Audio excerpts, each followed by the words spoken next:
தமிழ் சினிமாவில் இது வரைக்கும் வந்ததுலேயே ஆகச்சிறந்த அரசியல் படம். இவ்வளவு ஓப்பனாகவும் இவ்வளவு தைரியமாகவும் தமிழ் சினிமாவில் இது வரைக்கும் யாரும் ஒரு அரசியல் படம் எடுக்கலை அப்படின்னு சொல்லணும். தீபாவளிக்கு தாராளமாக ஃபேமிலியோட போய் உட்காந்து வணக்கம் பேரன்புடன் உங்கள் விஜயன். இன்னைக்கு வந்து நம்ம பைசன் இந்த திரைப்படத்தை மட்டும் தான் பார்க்க போகிறோம். தீபாவளி ரிலீஸாக இன்னைக்கு திரையரங்கில் ரிலீஸ் ஆகிருக்கிற இந்த திரைப்படத்தை பற்றி ஒரே வார்த்தையில் சொல்லணும்னா, தமிழ் சினிமாவில் இது வரைக்கும் வந்ததுலேயே ஆகச்சிறந்த அரசியல் படம் அப்படின்னு சொல்லலாம். கோஇன்சிடென்ட்லி பராசக்தி ரிலீஸ் ஆகி இன்னையோட 73 வருஷம் அது இன்னைக்கு தான் ரிலீஸ் ஆச்சு. பராசக்தி கிட்டத்தட்ட பராசக்திக்கு அப்புறம் ஒரு இன்னொரு பராசக்தின்னு கூட சொல்லலாம். அந்த படத்தை நான் ஓவரா பேசுகிற மாதிரி இருக்கும், பட் எதனாலன்றதை சொல்கிறேன். மாரி செல்வராஜ் அவருக்கு இது 5வது படம். எல்லா படங்கள்லையுமே அவர் வந்து அரசியல் பேசுவார். நிறைய இயக்குநர்கள் அரசியல் பேசுகிறாங்க. பாரஞ்சிதா இருக்கட்டும், மெட்ரிமாறனா இருக்கட்டும், நிறைய பேர் பேசுகிறாங்க.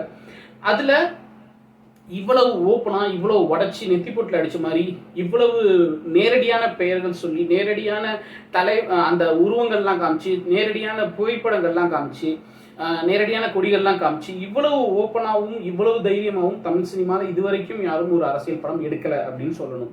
அதுக்கு மாரி செல்வராஜுக்கு முதல் பாராட்டுக்கள்.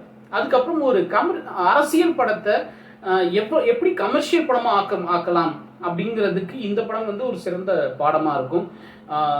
அவ்வளோ ஒரு கமர்ஷியலாக ஃபேமிலி ஆடியன்ஸ்க்கு ஏற்ற மாதிரி ஃபேமிலி ஆடியன்ஸில் உட்காந்து பார்க்குற மாதிரியான ஒரு திரைப்படமாக இந்த திரைப்படத்தை எடுத்திருக்காரு. அதுக்கப்புறம் படத்தோட முதல் ஹீரோ அவர் தான், அதனால் அவரை பற்றி ஃபஸ்ட்டு சொல்லிட்டேன். படத்தோட 2வது ஹீரோ துரு. இந்த படத்திலேருந்து அவர் துரு விக்ரம். அவர் இதுதான் ஃபஸ்ட்டு படம்னு சொல்லிட்டு இருந்தார். உண்மையிலேயே இது ஃபஸ்ட்டு படமாக அவருக்கு கன்சிடர் பண்ணிக்கலாம். படம் ஆரம்பித்து ஃபஸ்ட்டு ஷாட்டில் துருவை ஃபஸ்ட் டைம் ஸ்க்ரீனில் பார்க்கும்போது இது இவரோட பையன் அப்படிங்கிற ஞாபகம் வந்துச்சு. அவருடைய ஃபேஸ் வந்து ஃபிசிக்கலி அவர் அப்படியே அவங்க அப்பா உரிச்சு வச்ச மாதிரி இருக்கார். அதை தவிர 2 மணி நேரம் 48 நிமிஷத்தில் எங்கேயுமே வந்து இவரோட பையன் தான் அப்படிங்கிறது எங்கேயுமே நம்ம ஞாபகத்திலே வரல. அந்த அளவுக்கு அவருக்கு ஒரு தனித்துவமான நடிப்பு இருக்குது. அதை இந்த திரைப்படத்தை வெளிப்படுத்தியிருக்காரு. அவர் போக வேண்டிய ஹைட் இன்னும் எவ்வளவோ அப்படின்னு சொல்லணும். அதுக்கப்புறம் மற்ற நடிகர்களுக்கு போகிறதுக்கு முன்னாடி இந்த படம் வந்து நிறைய பேருக்கு வாழ்க்கை கொடுக்கும். அதில் ஃபஸ்ட்டு துருவ்னா, 2வது வந்து நிவாஸ் கே பிரசன்னா தான். அவர் நல்ல மியூசிக்லாம் போடுவார். ஆனால் ரொம்ப நாள் ஆச்சு இண்டஸ்ட்ரிக்கு வந்து நிறைய படங்கள் பண்ணிட்டார். ஆனால் அவருக்கு பிரேக் த்ரூ படம் அப்படின்னு இது வரைக்கும் ஒரு பெரிய படம் வரல. இந்த படம் வந்து அவருக்கு ஒரு பிரேக் த்ரூ படமாக இருக்கும். ரொம்ப பெரிய எஸ்டாப்ளிஷ்டு ஒரு சீசன்டு மியூசிக் டைரக்டர் போட்ட மாதிரி இருந்துச்சு. சாங்ஸும் சரி, பிஜிஎம்மும் சரி, அவ்வளோ சூப்பராக பண்ணியிருந்தாரு. துருவும் நிவாஸ் கே பிரசன்னாவும் கிட்டத்தட்ட அவங்களோட கரியரை இப்போ தான் ஸ்டார்ட் பண்ணுறாங்கன்னு சொல்லலாம். அவங்க போக வேண்டிய உயரமும் ரொம்ப அதிகம். அதுக்கப்புறம் இந்த படத்தில் நடித்த எல்லாருமே, லால், அமீர், பசுபதி, ரஜிஷா, அனுபமா, எல்லாருமே அவங்களோட கரியர் பெஸ்ட்டு கொடுத்துருக்காங்க. நிறைய ஸ்டார் காஸ்ட் எல்லாருமே அவங்களோட பெஸ்ட்டை கொடுத்துருக்காங்க. எல்லாத்துக்கும் முத்தாய்ப்பாக வந்து துருவ் தான். உசுரை கொடுத்து நடிச்சிருக்காங்க, உசுரை கொடுத்து உடைக்கிறாங்கன்னு சொல்லுவாங்களா, அதை வந்து இந்த படத்தில் பார்க்கலாம். இவங்க நிறையா பேசினாங்க. அவரும் நிறையா சொன்னார், மாரி செல்வராஜும் நிறையா சொன்னார். எப்படியெல்லாம் அந்த படத்தை கஷ்டப்பட்டு எடுத்தாங்க, அவர் உடல் உழைப்பு எவ்வளோ போட்டிருக்காருன்னு அது ஸ்க்ரீனில் பார்க்கும்போது அப்படி தெரியுது. ஃபஸ்ட்டு ஆரம்பத்தில் ஸ்கூல் பையனாக காமிச்சு, ஸ்கூல் யூனிஃபார்மில் சின்ன பையனாகவே தான் இருக்கார். அவர் சின்ன பையனாக காமிச்சதுலேருந்து அதுக்கப்புறம் உடம்பு வளர்த்து அதுக்கப்புறம் ஃபேஸ்லேயும் ஒரு மெச்சூரிட்டியை கொண்டாந்து துருவ் வாழ்த்துக்கள். இதுக்கப்புறம் நீங்கள் போக வேண்டிய உச்சம் வந்து ரொம்ப ரொம்ப பெருசு. தகப்பனை மிஞ்சிய தனையன் அப்படின்ற பேர் இவர் வரதுக்கான வாய்ப்புகள் நிறைய இருக்குது. விக்ரமே மிஞ்சறதுக்கான வாய்ப்புகள் நிறைய இருக்குது. அவ்வளோ பொட்டன்ஷியல் இருக்குது அவர்கிட்ட.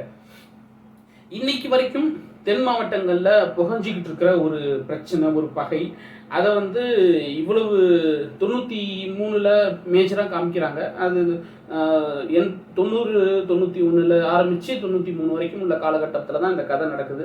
அப்போ அங்கே இருந்த தென் மாவட்டங்களில் திருநெல்வேலி, தூத்துக்குடியில் இருந்த சாதிய பிரச்சனை, அரசியல் பிரச்சனை, அதனால 2 தரப்புக்கு வந்த மோதல், அதனால் ஏற்பட்ட உயிரிழப்புகள், அது வந்து கிட்டத்தட்ட இன்னமும் அந்த பகை இன்னும் முடியல, இன்னும் போயிட்டு தான் இருக்குது. அதை வந்து எந்த விதமான பூசி முழுகள்லாம் இல்லாமல் சென்சார் போர்டில் நிறைய இடத்துல எப்படி கவனிக்காமல் விட்டாங்கன்னு தெரியல. படத்தில் உள்ள மூழ்கிட்டதுனால கவனிக்கல என்னன்றது தெரியல. சென்சார் போர்டை தாண்டி நிறைய வார்த்தைகள், நிறைய பெயர்கள் அதெல்லாம் நமக்கு காதில் விழுது. அதை தாண்டி இது வந்து இன்றைய தேதி அரசியல், தமிழ்நாட்டின் அரசியல் புரிஞ்ச எல்லாருக்குமே வந்து இந்த படம் வந்து கண்டிப்பாக புரியும். ஒவ்வொரு ஷாட்டும், ஒவ்வொரு சீனும் உதாரணத்துக்கு கேலண்டரில் துருவ் பேசும்போது பின்னாடி ஒரு டெய்லி ஷீட் இருக்கும், 1993 போட்டிருக்கும், அதில் ஒரு தேதி இருக்கும், அந்த தேதியில் ஒரு குறிப்பிட்ட ஒரு விஷயம் இருக்குது, அது என்ன அப்படிங்கிறதோட ஃபோட்டோவும் அந்த டெய்லி கேலண்டர் அந்த கேலண்டரில் இருக்கும். அவ்வளவு நுணுக்கமாக அவ்வளவு குறியீடு வச்சு ஒரு படத்தை எடுக்கிறது அப்படிங்கிறது வந்து அது எனக்கு ரொம்ப ஆச்சரியமாக இருக்குது. சாத்தியம் இல்லாத ஒன்றுனே சொல்லலாம். அவ்வளவு நேர்த்தியாக கையாண்டிருக்கார் மாரி செல்வராஜ். அவரும் இதுக்கப்புறம் போக வேண்டிய உச்சம் வந்து எதுன்னு நம்ம கற்பனைக்கு அப்பாற்பட்ட ஒரு உச்சத்துக்கு போக போகிறாரு, அது மட்டும் நிச்சயம். மொத்தத்தில் இந்த படம் வந்து அரசியல் படம், அரசியல் பேசுகிற படம். வழக்கமான மாரி செல்வராஜ் படங்களில் வர்ற அந்த ஒடுக்கப்பட்டவர்கள் அந்த ஒடுக்குமுறையை தாண்டி உடச்சி எப்படி வெளியில் வராங்கன்றதை சொல்கிற படம். ஆனால் அது வந்து ஒரு டாக்குமெண்ட்ரி மாதிரி இல்லாமல் ஃபேமிலியோட பார்க்கக்கூடிய ஒரு கமர்ஷியல் படமாக வந்து கொடுத்துருக்காரு. அதுக்காக அவருக்கு பாராட்டுக்கள். உசுரை கொடுத்து உழைச்ச துருவ், அவருக்கும் பாராட்டுக்கள். எல்லாரையும் தாண்டி பசுபதி, ஒரு அப்பாங்கிற கேரக்டர் எப்படி இருக்கணும் அப்படிங்கிறதுக்கு மாரி செல்வராஜோட எல்லா படங்கள்லையுமே வந்து அப்பா கேரக்டருக்கு வந்து அவர் முக்கியத்துவம் கொடுத்து தான் அப்படியே எடுத்திருப்பாரு. இது வந்து அப்பா கேரக்டரோட உச்சம்னு சொல்லலாம். அந்த அளவுக்கு அவர் பசுபதி வந்து மகனுக்காக, ஒரு பிள்ளைக்காக என்னெல்லாம் பண்ணுவாங்க, ஒருத்தவங்க காலில் விழுறதுலேருந்து கத்தி எடுக்கிறதுலேருந்து என்னெல்லாம் பண்ணுவாங்க அப்படின்றத அவ்வளோ தத்ரூபமாக பண்ணியிருந்தார் பசுபதி. மொத்தத்தில் இந்த படம் வந்து தீபாவளிக்கு தாராளமாக ஃபேமிலியோட போய் உட்காந்து, சில வழிகள் இருக்கும், வெளியில் வரும்போது ஒரு கனமும் இருக்கும், அதை தாண்டி ஒரு நிறைவும் இருக்கும். வாழையில் இருந்த மாதிரி வெளியில் வரும்போது முழு கனமும் இருக்காது, நல்ல ஒரு ஹாப்பி எண்டிங் தான். அதனால தாராளமாக ஃபேமிலியோட போய் தேட்டரில் இந்த படம் பார்க்கலாம். இந்த மிஷன் பிடிச்சி லைக் பண்ணுங்கள், ஷேர் பண்ணுங்கள், கமெண்ட் பண்ணுங்கள், நம்ம சேனல் சப்ஸ்கிரைப் பண்ணுங்கள். அன்பை பகிர்வோம்.